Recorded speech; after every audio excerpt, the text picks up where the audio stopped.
What's up and what's happening, TPE family? We're back with another episode of the Pivot Experience Podcast. Our aim and goal with the Pivot Experience Podcast is to help leaders get better each and every week. On this episode, it's a special one because this is actually going to be a replay from our most recent Lead Better. The TPE Lead Better is a free virtual session where we like to bring in guests and to also discuss critical leadership concepts that we will believe that help you pivot into your next. On this particular Lead Better, we have Chick-fil-A operator Eric Sienko from the Houston area. I've had the honor and pleasure of knowing Eric for a few years now, and he gave us the opportunity to be able to share his story on our platform.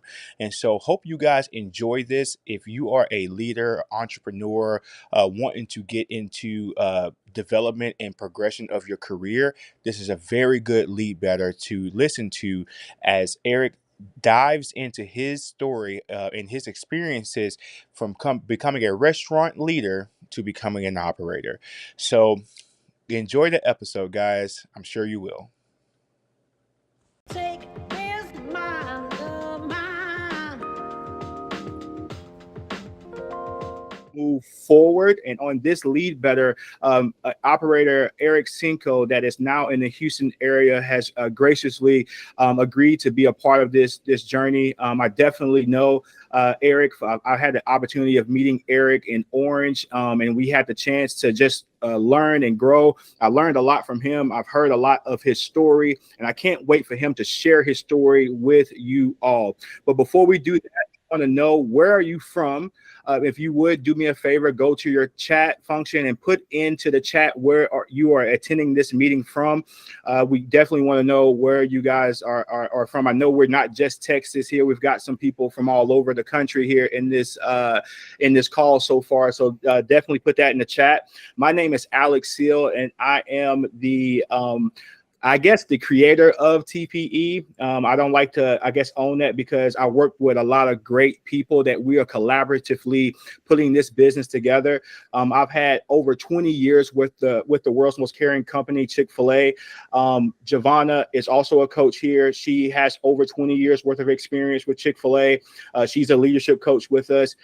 Ashley Allison, she has over 7 years of Chick-fil-A experience, and she is a leadership coach. And she's really the one of the best administrative leaders I've probably had the opportunity to work with. She really keeps all the loose ends together, and she keeps us focused on the things that we need to do here at the TPE, and in the buckets that other hats that she wears. Neff is our bilingual leadership coach. So for those of you out there who have people who are ESL inside of your organization, or they speak Spanish, Neff is our go-to when it comes down to all things Spanish leadership coaching. And so, again, this event is all about helping you guys hear from the perspective of someone who was a restaurant leader, transition from being a restaurant leader to getting into Chick-fil-A's leadership development program, and is now an operator. And to add to that, not only is he an operator, but he got one opportunity and then was granted another opportunity to move. So the perspective here that I believe that Eric Sienko brings to the table is really rich.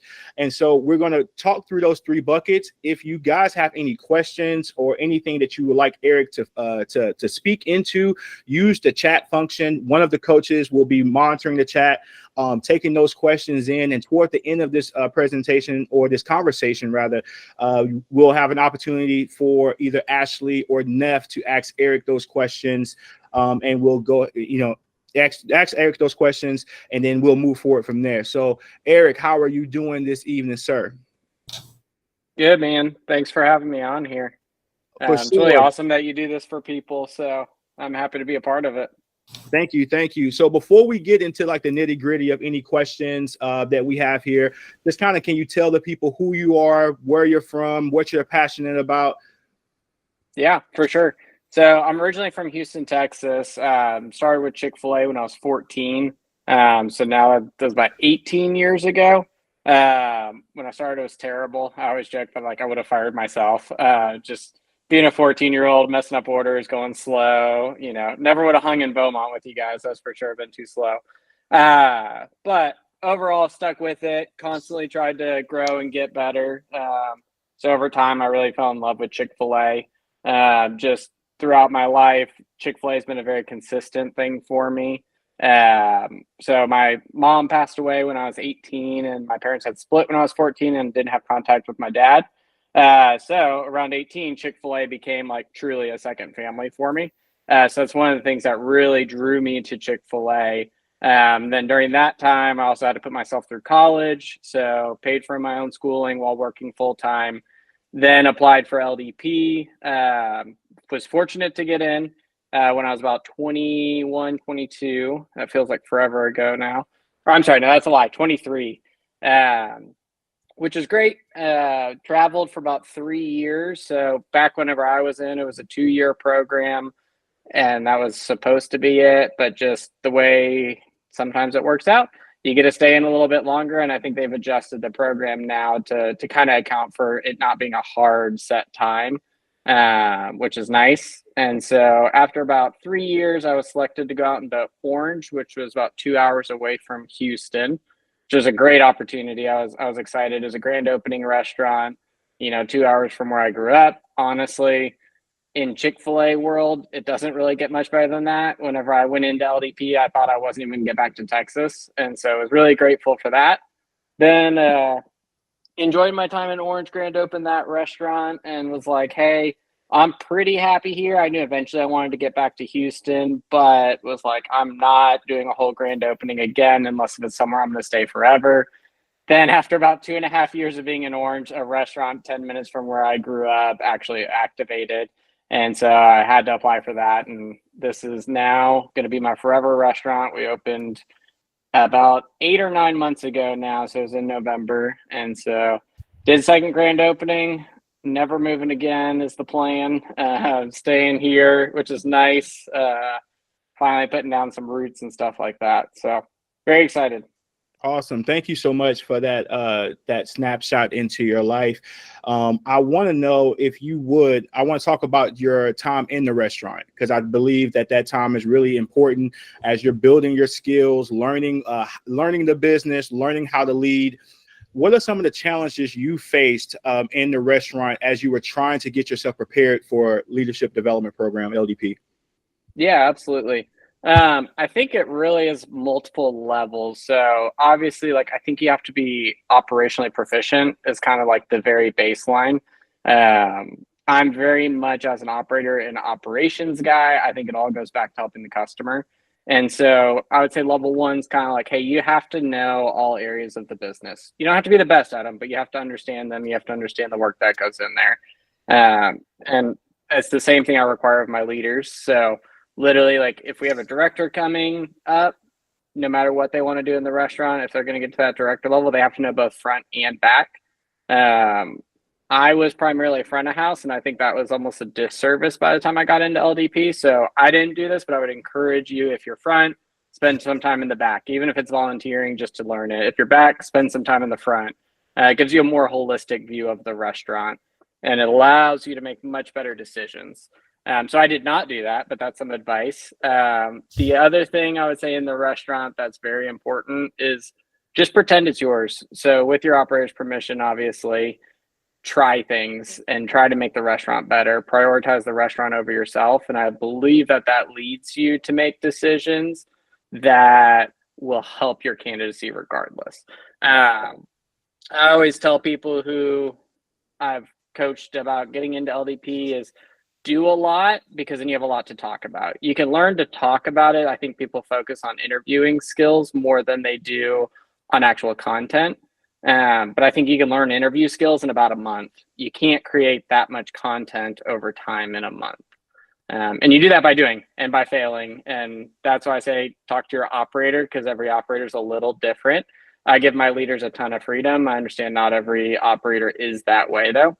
So I'd encourage you to talk to them, but then just try stuff to make the restaurant better. And if you treat it like it's your own, you're more than likely not going to do anything too bad.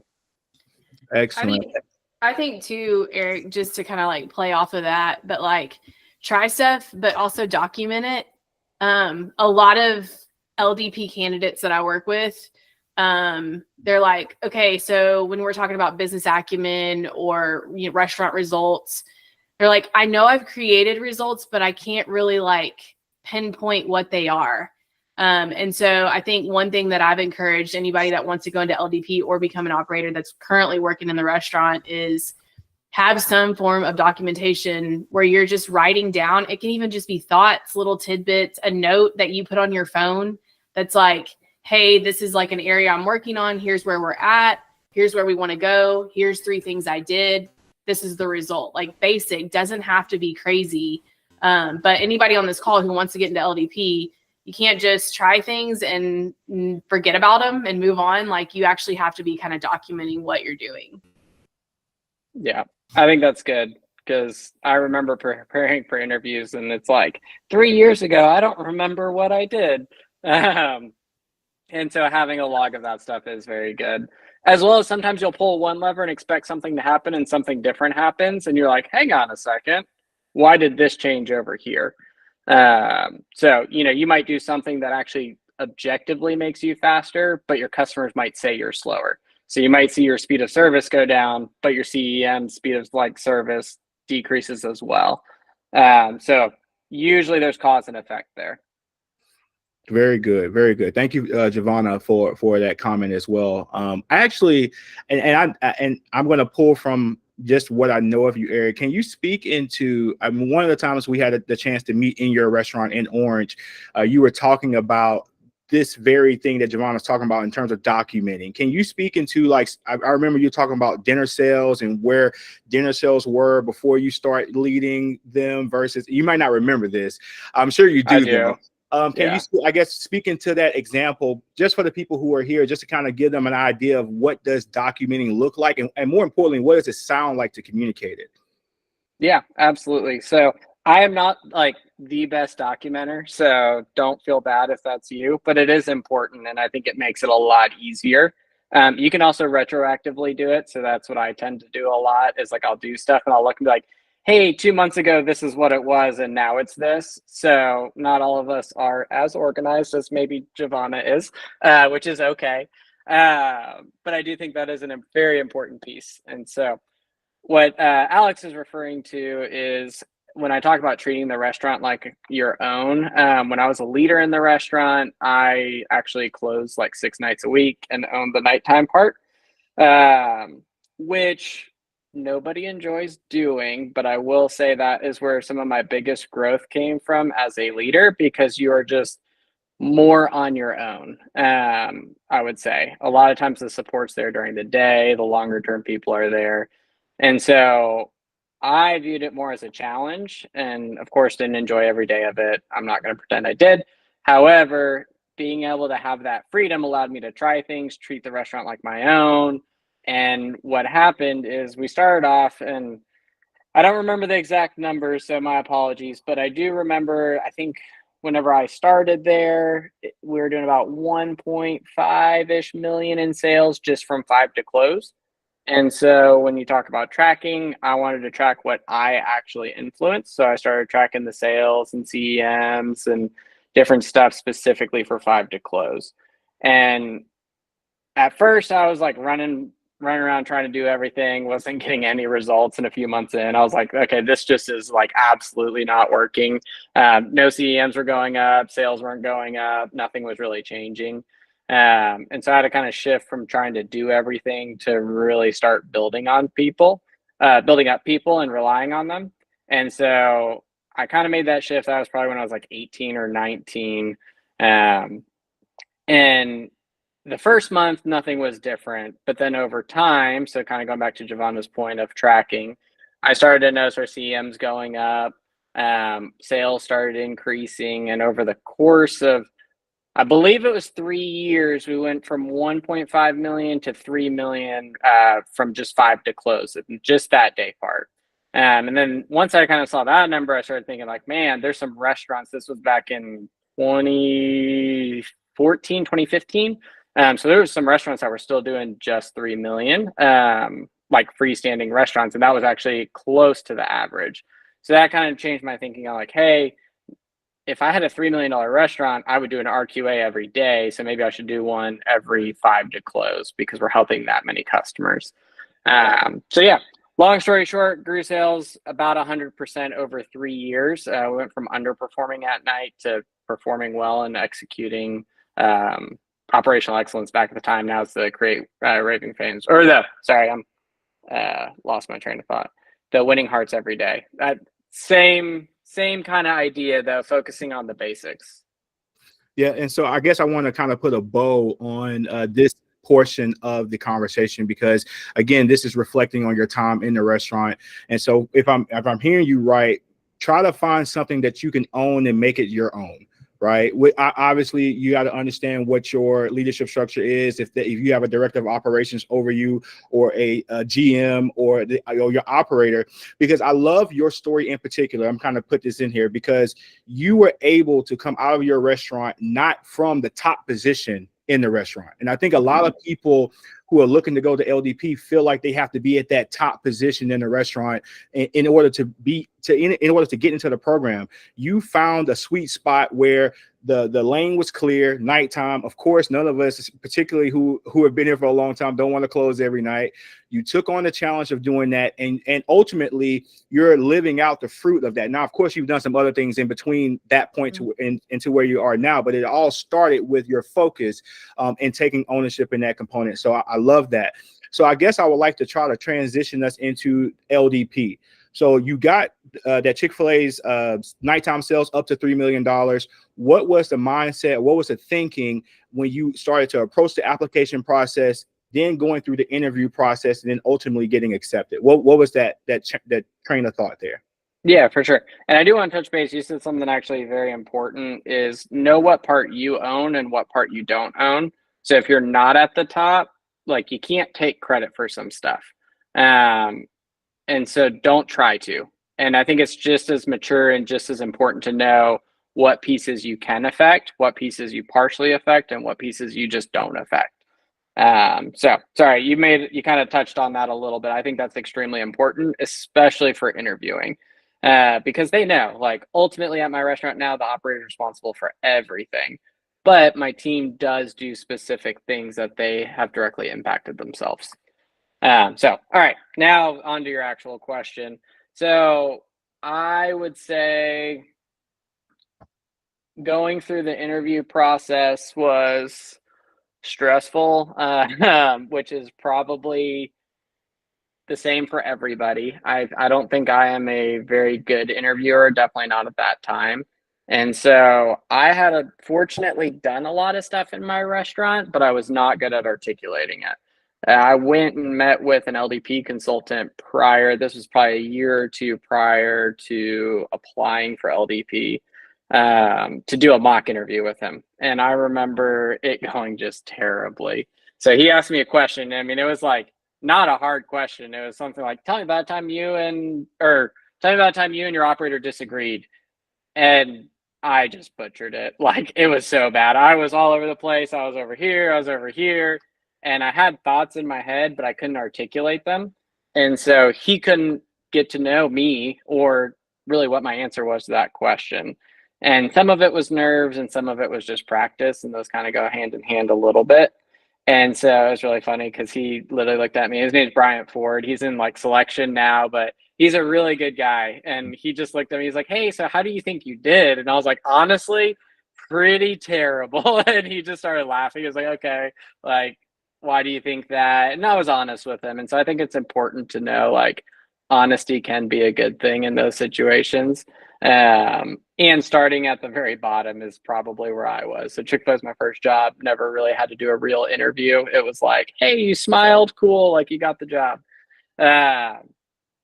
So I spent a lot of time, I actually tracked my stuff like Giovanna was talking about. So I knew which results I wanted to talk about and which points were like my home run stories, because we all have them. So that increasing sales 100% was a home run story. So I wanted to work that into the interview at some point. The practicing, I think, is important because you learn what to cut out and what to include. Anytime you first talk about something, you're going to include some stuff that's just kind of boring and you kind of lose people's attention. Or you're going to forget to include some stuff that's really important and makes the story really good. And so I think that's the value in practicing, not memorizing exactly word for word what you want to say. I think that's when you kind of get into that rehearsed and you're just trying to memorize a script, and that's not good. But you want to be able to calm your nerves. You want to be able to rest on like, hey, I've done this before. I know what points I need to hit. It's going to be okay. And I think that's what practice helps. And I went and interviewed with a bunch of different people that I did not know. Because I think it's different when you know somebody. So like people will pick like, oh, I know my fellow manager. Let me interview with them. But they already know you. They know your quirks. They might already know the story. And so they can fill in the gaps themselves by going to talk to a complete stranger. And I didn't do this, but I encourage like not even Chick-fil-A related. Go talk to them, because then you have to be able to explain some of the stuff we take for granted, right? Like you walking into the restaurant, you're like, oh, a Henny. And they're like, what's a Henny? And you're like, okay, the fryers. You learn to tell stories in a different way that is really more easily received by a wider group of people. Excellent. Well, and Eric, on that note too, sorry, Alex. We're good. I'm working with somebody right now that's going through the process, and I constantly tell him, don't pigeonhole yourself in a spot where you're talking about something you don't want to talk about. Because I think in interviewing, like, focus on the things that you know really well, and don't mention something that then they can ask you 10 questions about that you're like, man, I'm not in HR. I don't know the hiring process. I don't know. So don't leave things so open-ended that they can ask you questions about things that you don't want to have to answer to. And so I think knowing those key stories and things that you know really well, and the highlights of like who you are as a leader and how you lead others, is what is going to help you not put yourself in those situations. Because when you focus on those wins too, the things that I've seen come out of conversations with people trying to get into LDP is their passion comes out. And then the interviewer gets more excited on the other end to just talk to them about those things and not kind of like take you down a road that you don't want to go down. Right. Yeah, I think that is important. And I think that's also a part of like knowing what you did do versus what you didn't. When you know what you did do, it's perfectly okay to be like, hey, like, I actually really wasn't involved in that, but I'll tell you the story if you want me to. And I think that's just important to know. And to your point, there's also like, as you practice interviewing, so if you want to go specifically into interviews, if you don't want to talk about something, don't go near it. Like, not with a 100-foot pole. Like, if you don't want to talk about your time in New York, don't even say you've been to New York. Like, just avoid that. I know this is recorded. This will probably get back to Chick-fil-A. So if I'm not an operator after that, just remember my sacrifice. But the other piece of that is, I would say, if you do want to talk about something, and for example, like Alex kind of alluded to my story before, which prompted me to talk about it. But in the interview, how I approached that was like, yeah, I took over nighttime. I grew sales by 100% from 5 to close over the course of 3 years. And I also did these other things. The natural follow-up question is, how on earth did you grow sales 100% in 3 years? Right? Like, and so I think that's an important part of like, when you do talk, they're going to ask you about the interesting things. Or if you make a bold statement like that, they will ask you about it, because they want to know, how did you do it? Did you do it on purpose? Was it just you happened to grow because of, a bunch of stuff is built by you? Like, or did you actually do things that grew sales and made customers come back? Well, and in those situations, Eric, I always say have a good bullet pointed 3 to 5. So like, if you're talking about how you grew sales from 5 to close to 3 million, you better have 3 to 5 like bullet points underneath those to help you communicate that well. But that's all part of communication. And that's where it's like what you said, like talking to people outside of Chick-fil-A, interviewing with people that you don't know, like that's going to be what helps you become a better communicator. And I think a lot of these young individuals trying to get into LDP, specifically because like their end of their high school career was during COVID. And I will also say, due to cell phones, like communication, the art of communication is kind of a lost art, because you can text somebody and you don't have to say anything. Like literally it's like putting something out there. And so in these interviews, like what Chick-fil-A wants to see is that you can communicate, because you're communicating to your team every day. You're having to communicate back to the support center. What you're putting out there gets communicated to the guests. Like, you're the representation of the brand for your restaurant. And so they want to know that you can communicate. So if you can't communicate and communication is a problem, that's where you need to start, is like, okay, I've got some results. I know I can grow people. I can lead people. I know I can lead an area of the business, but I can't communicate it. Well, you might want to like take a standstill for a minute and not apply, at least for, 3 months, so that you can really work on that communication piece. Yeah. No, I mean, that absolutely is true. My job now as an operator is probably like 90% communication. Like, it's just that valuable. Half the time it's sitting down with somebody, but even in leadership development stuff, you have to communicate down to the person you're talking to. And so really the operator should be the best communicator in the restaurant. So if you're down here and that's just the reality, you're going to really have a bad restaurant, because all your team will be down here or lower. If y'all have never heard, it's the law of the lid. Essentially, like, I have to keep growing for my restaurant to keep growing, because a leader can never be better than me at, I would say, at certain things. And I think communication is one of those things. Otherwise, they will go work somewhere else, or they would essentially take my job. And so most of the times they go work somewhere else, right? And so I think that's something that's important, and like, not just for interviews. It's important just for your daily job. Absolutely. So we've had some people come in since we've been going on this question. Welcome you guys in. If you guys have any questions during the time in which we're going through this, please use the chat function. We will ask Eric those questions towards the end of this conversation. So I wanted to make sure we get a point of order there. And so what it sounds like to me, Eric, that practice and practice and practice is very, very, very important to the interview process, particularly when you're talking about the level of opportunity that Chick-fil-A is. I think a lot of people think they can just put the application in and then go wing it for an interview, but this is a thorough process, because Chick-fil-A is entrusting a lot of capital, a lot of brand equity into each of these individuals. So for those of you who are out there considering the opportunity of going into leadership development, the LDP program, get with somebody and at a minimum have them interview you. A lot of times there's people who are in the program currently that you can find on LinkedIn, or you can find anywhere that will just facilitate that interview. And if you're really serious, I would suggest you get a coach, and we'll have more on that toward the back end of this conversation, in the end of this session. But the next question I have for you, Eric, I guess this is a quick one. From application to acceptance, what was that window? Like, how long did it take from you to put that application in to when you got accepted? So I had a very weird journey, I would say, for operator as well. But mine was like 2.5 weeks. Well, application was like a month, but interview to on the road was about 1.5 weeks. So mine was weird. I always joke that they had to fill the class because our class was super small. And so they didn't want to cancel it. And so that's how I snuck into LDP. Might be true, might not be. I don't know. I'm here, so it's harder to get rid of me now. But yeah, mine was about like a month total from that application going in.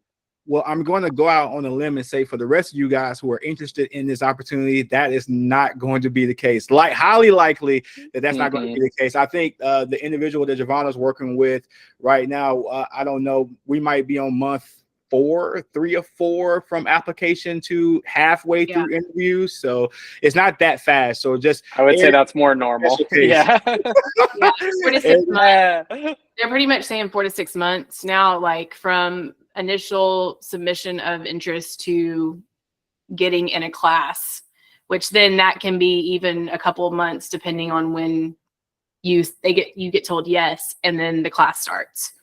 So, but I have an operator friend too as well that like theirs was like 6 weeks. And so it's not the typical anymore. I'd say 4 to 6 months now. And it's like normally 2 to 3 weeks in between interviews is what I'm seeing. I would say, like, as an operator, Chick-fil-A moves more slowly. I think I got in right when they transitioned into LDP from GOS to IM. So there's obviously like, just like we have different business needs, like we've all hired someone who normally starts like a week and a half, and there's been times where you're like, hey, you want to start in 2 days? Like, and so there's different seasons to every business. And that goes for Chick-fil-A as well. I would say yes, more commonly, 4 to 6 months is what I have heard as well. And also like as an operator, it took like 2 years. So, there's just different times and different, business environments as well. And so I mean, we spend a lot of time, I guess, on the you getting into LDP. And I know I really want to spend some time around your experience as an operator. But before we go there, can you talk about maybe 2 successes that you've had in LDP, and then 2 challenges that you experienced during LDP that you feel like has shaped your journey so far? Yeah. I mean, I'm of the mindset all my greatest successes have honestly come from my biggest challenges. And so like even whenever I interviewed with Chick-fil-A, like I was pretty honest of like, hey, here were some like walls that I hit, and then eventually I overcame those walls. I'm not afraid to share those things. Obviously, like I'm not going to leave it at like, oh, I just failed at this and that's it. But I think there is a point to saying like growth is not just straight up. Like growth comes from like dropping, trying things, not working, trying something different, that's still not working, trying something different, it finally works and it finally clicks, right? So I would say those are almost the same questions, because whenever I went to interview, all my challenges essentially turned into successes. So if you want something that's like just hard about it, like life on the road sucks. It's you're living out of hotels, you are in a different place at the whim of whatever the Chick-fil-A needs. So I'd say that's like a hard thing, and that's like a challenge to it. You guys tend to see like as a GOS, like we'd post pictures on Instagram and like, oh, I'd go do this. I'd get to go do like maybe one cool thing every 8 weeks. And that's usually the stuff like we'd post on like social media, right? And so you're like, oh wow, they got to go to Massachusetts, they got to go to downtown Boston. And it was like that was one Sunday of 2 months of work. And so I would say the lifestyle is just tough and hard. And so it's also lonely, but with that, you kind of get to know yourself because you're removed from all really external environment, family, friends, essentially, and put on your own. So you get to learn a lot about yourself. So one of my biggest successes though was like I took over really bad restaurants on 2 separate occasions where the operator was essentially terminated. Some retired, but it was basically terminations. One of them was in downtown Washington, D.C., so it was about a quarter mile from the murder capital in the world. And so it was a very tough environment. And as someone from Texas, like way tougher than most of the areas in the Houston area. I'll just put it that way. And so I think that one was extremely challenging because the type of leader I had to be was very militaristic, and that's not what I enjoy doing. And so I think it made me more grateful though for like how I get to be now and how I get to just like invest in people, help them grow. Whereas that was essentially like, how do I get the bare minimum out of everybody? And so I think what that did and why I call this a success is as I learned to balance those 2 things, I really just learned that like, hey, discipline, it essentially removes behaviors, and then encouragement and rewards like improves behaviors. And so what I mean by that is like, I'm not going to like encourage you to be on time for a shift. I am going to discipline you to remove you from being late. However, if I want you to go like a little faster, if I want to see a little bit of better customer service, I'm more than likely going to encourage you to do those things.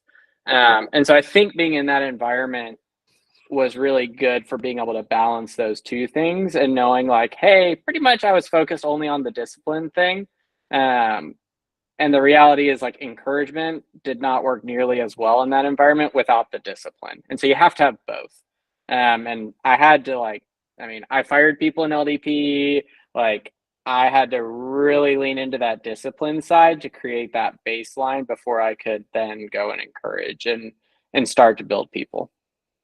Yeah, so I recently had a conversation with someone that's currently in LDP, and it kind of echoed exactly what you're saying. I feel like the different stops that you make, whether it's from a GOS standpoint or if you're IMing in a restaurant, the challenges are different. You know, a lot of us, if you're working in a restaurant currently on the line, you know the culture of your restaurant. You were likely hired in as a team member, and you had the opportunity to mature into leadership, and you know what that is. Well, during the 30 months that you're in LDP, you might have 4 different assignments, and those 4 different assignments the cultures of those 4 different assignments might be totally different. So Mm-hmm. I've heard that the process really stretches your leadership because, to your point, you had to be more militant in one area. You might have to be more encouraging in another area.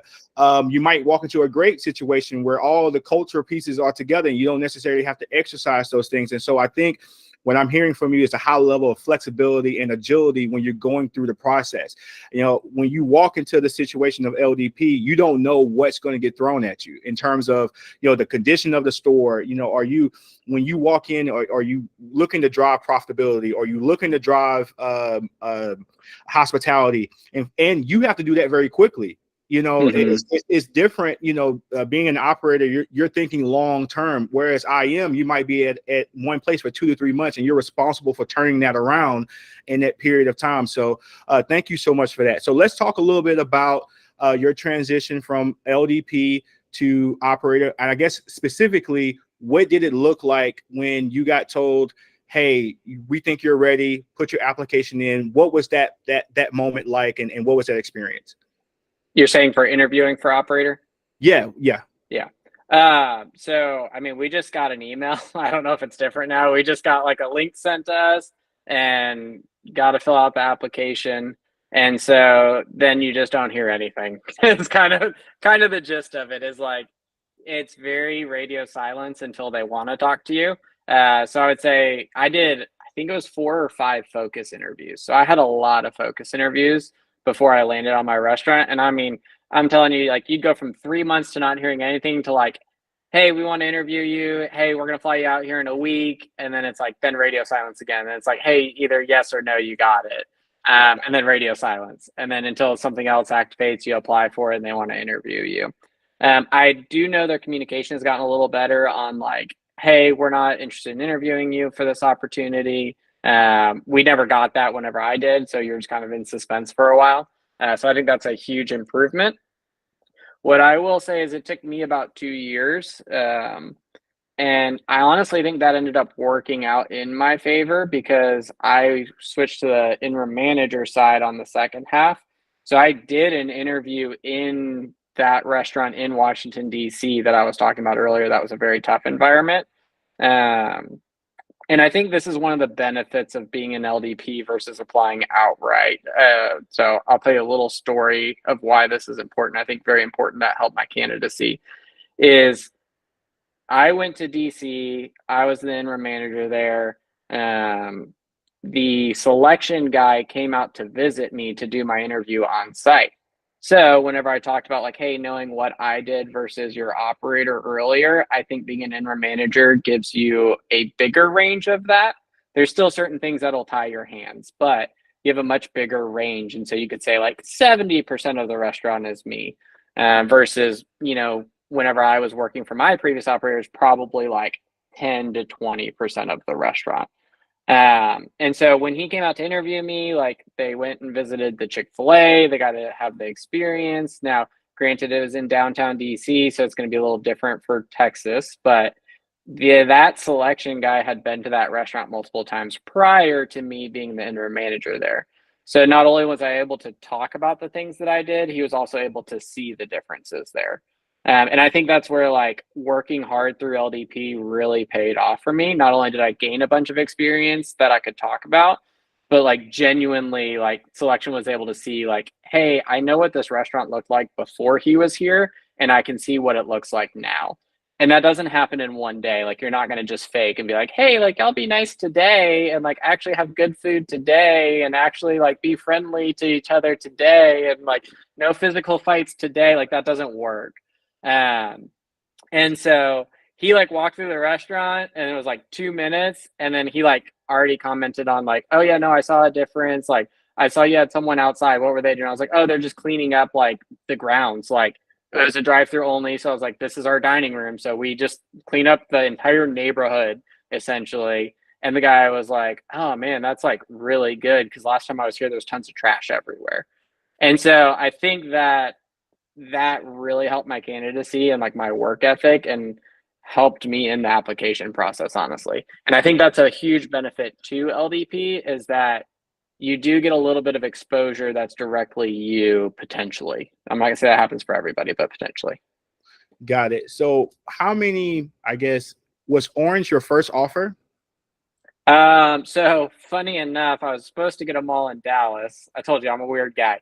I was supposed to get a great mall in Dallas, was excited for it. I was in the interview process for 2 years. And so I was during a time where they just changed the rules for multi and relocation to where pretty much everything was going to operators.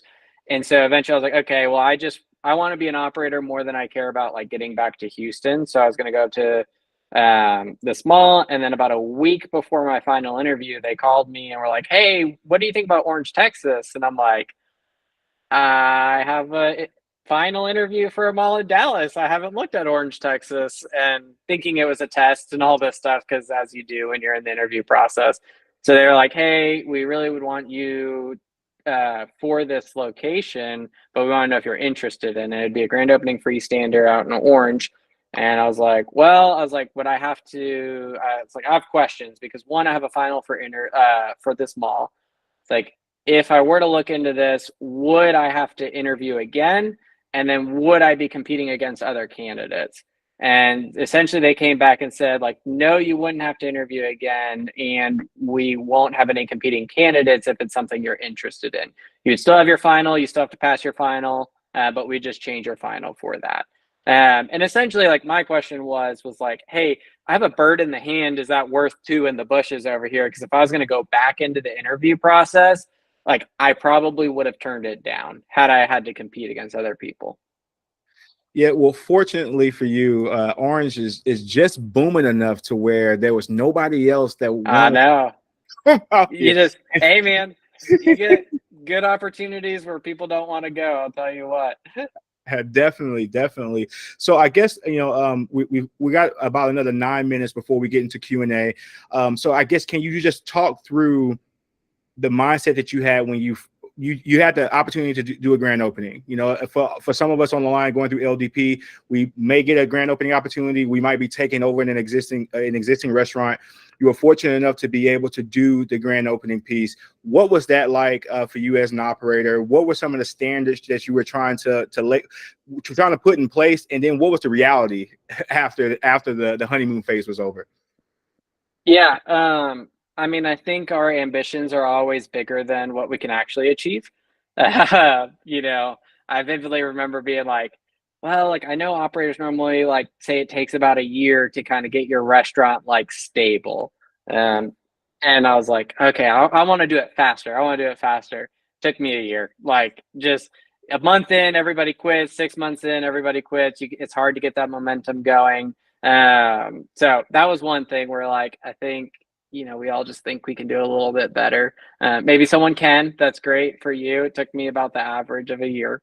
So that's one. And then the other thing is, I would say what did work is I was focused extremely on the basics. And so, like, we were just trying to serve good food and somewhat quickly and pray the order was right. Like, that was kind of our goal for the first 3 months.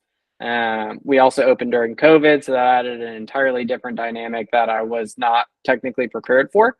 And I think that was a benefit of being an LDP and being able to be flexible. Is I opened the week COVID like shut down all the schools. Like that Monday, all the schools closed, and we opened that Thursday. It caused a lot of weird dynamics with trainers and all these different things. And so I think that having different experience, dealing with different things, being able to handle legal stuff from LDP really paid off in those moments. So that was great. I would say everyone's going to have something that they're passionate about, and I think that's a good thing. And so, like I told you guys, like I'm an operationals guy. Like I love leadership development. I love operations. So those are the things that I focused on, and those are the things I get the most results for. And just trucking at it every day. And then you kind of look up and you're like, wow, we're not as bad as we were like a week ago. Okay, keep going. Oh, we're not as bad as we were a month ago. And then eventually the restaurant becomes more stable after that, about a year of just working and not getting any results that are very visible, I would say. The results happen slowly over time. Probably if I tracked it to Giovanna's point, I would have seen them a little sooner than I actually did. But, I just turned around one day. I was like, wow, this is a lot better than we used to be. Awesome. You mentioned earlier that about 90% of your job is communication. What would you say is the key difference between your mindset as that leader that was turning that 100% increase at dinner in Houston to now? Like, what would you say is the biggest difference in your mindset? Yeah, I think is the more I can grow the people underneath me and the more people that want to work for me, essentially that just multiplies what I can do. And I don't mean like that lets me personally bread something faster. I mean, like, if I can teach my leaders through communication how to be better leaders, then they're just going to magnify the things that need to happen.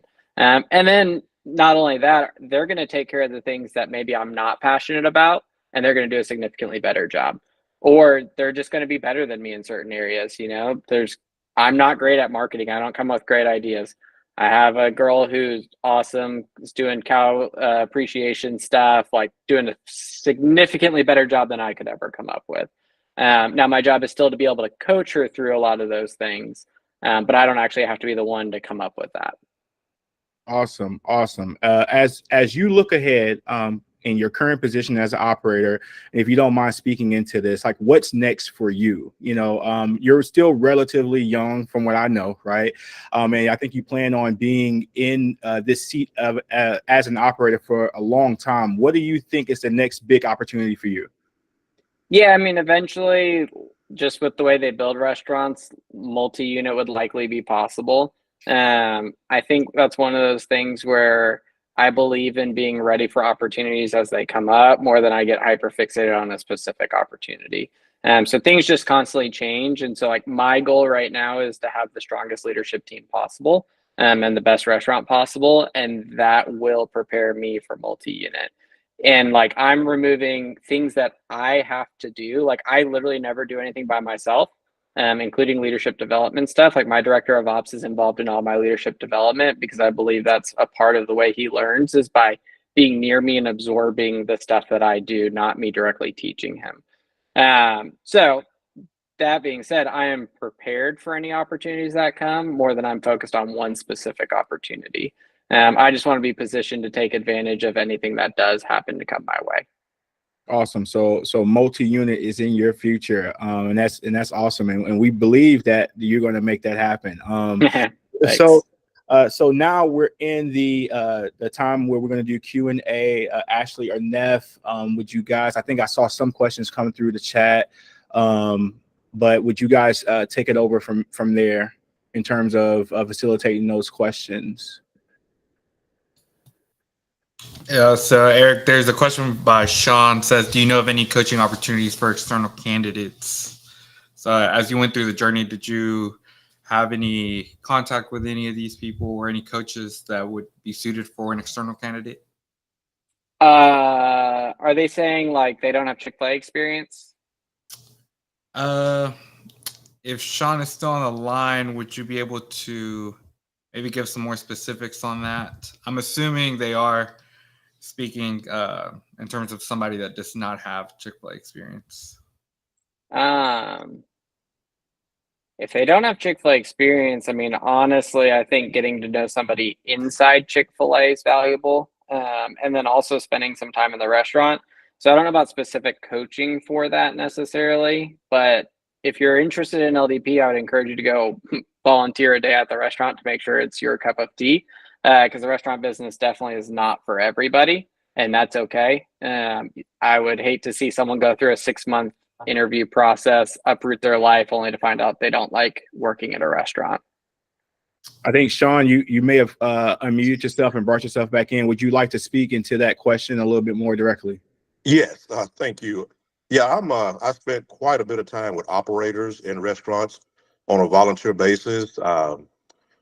Really, almost 3 years total in restaurant Oh wow. as I Okay. can. So I picked up a lot of experience with doing that. Work with operators in Louisville, Kentucky, and here in Dallas as well. I live in Dallas now. Started this journey when I was in Louisville, Kentucky, but I'm considered a complete external candidate. Got a full-time corporate job right now, but still spend as much time in the restaurants as I can. And I would Yeah. like to connect with maybe someone that's coach, like an LDP, person. I've talked to several people who actually went to LDP themselves, and I could tell that there's a vast difference from just, and I've had years of leadership, retail experience, military experience, but I still see that there's a big gap from someone who went to LDP as for someone that's external. And I was just hoping to maybe find a coach that could get me over the hump, so to speak. Yeah, I don't know any specific coach just for that. I do know there's a few people who have been external who went to LDP. I think the biggest benefit as someone who went through LDP is learning the communication and just talking to so many different people. So I don't know a specific coach, but I encourage you to talk to like multiple operators, get to know them, get to know what they do, get to know how they speak as well. And so I think that's essentially the big difference is like you get asked on a daily basis when you're an LDP, like, what's your story? And so you get really good at sharing about yourself. It kind of goes back to that practice piece. I don't know if that helps, but I don't know a specific coach. Shameless plug for Alex, Giovanna, and Neff over here. They have a ton of Chick-fil-A experience, and I know they do coaching. And I think that's kind of the connection is like if you have that much experience, maybe your communication's great, but you kind of just need to know more of the ins and outs of Chick-fil-A. And Sean, that's something that we can definitely help with. I know Giovanna, for a fact, is currently working with someone who is in the LDP process. And actually, we've all had, between the four of us, we've had people come out of our restaurant to become operators. They come out of our restaurants to go into LDP. So I think we have the knowledge to be able to help you with that. And we can talk a little bit more about that towards the back end of this conversation. If you just hang tight, Sean, we'll speak into something that maybe help you with that. I think there's another question from Mr. Davey, and I think you might have spoke a little bit on this, Eric, but just for the sake of the question, how do you find a track and track your growth? How do you know if you're growing? I mean, one, I look at like, am I changing just in general? And so I track my growth through my restaurant. So if my restaurant's starting to like stall out, those are different results, right? Like I use sales, I use CEMs, I use profitability, more IPO than profitability, but I feel like you're kind of splitting hairs. I use essentially like the team member engagement survey. This is like more unofficial, but like how many people are interested in leadership opportunities. And then one, like, I think it's important to know yourself and just like objectively, like, am I getting into a rut? Like, am I just doing the same exact thing every day? Because if I am, then I'm not growing. And so like there's certain times I just am like, hey, I feel like I'm doing the same things. And so like we're just literally going to change things up to try to improve somewhere. So I think that's a tough one. I think it just depends on what you want to grow in.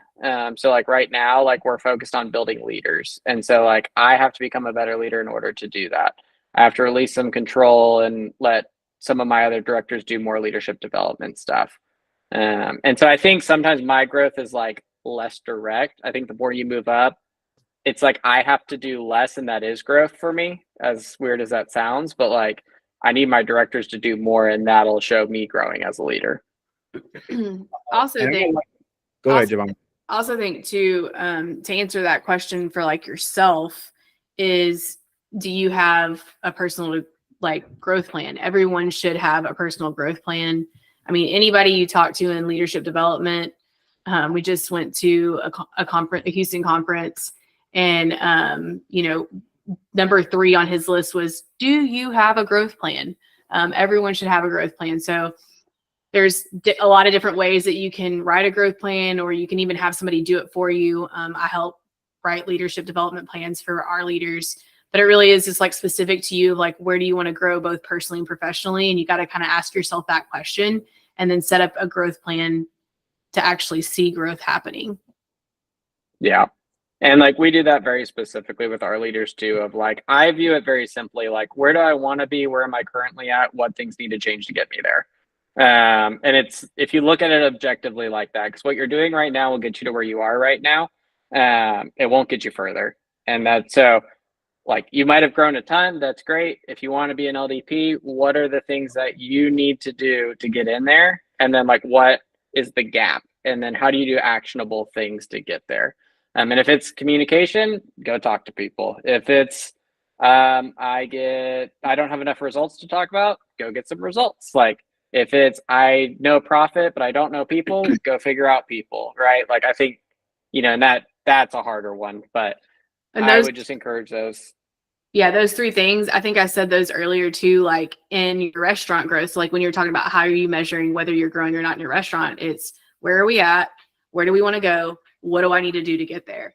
It's literally just outlining that for yourself, either for your restaurant, if that's what you're, like for top level leaders like Alex and I, operators like you, like that's what we look at every day is like, okay, are we where we want to be in the things that matter to us? Yes or no? Okay, no. Okay, where are we at? Where do we want to go? How are we going to get there? And you can even do that in your personal life. Of here's where I'm at financially, or here's where I'm at health wise, or here's where I'm at, intellectually. Here's where I want to be. Okay, what are the things I need to do to get there? If it's health, it's like, okay, well, do I need to work out? Do I need to change my diet? Like, it's just basic steps, but everyone needs a growth plan. And I'll just to add to that, I would like to say, I think I totally agree with everything you're saying, Giovanna and Eric. But in addition to what you're doing to help yourself grow, I think it's important that you understand in your growth, you have to learn to serve other people. There's a line that Zig Ziglar uses. He said, if you help, the more people you help get to where they want to go, the more people that will pour into you. And so in your journey, as you're developing yourself, don't get so self-absorbed with where you're going that you forget about helping the other people that you're working with get to where they want to be as well.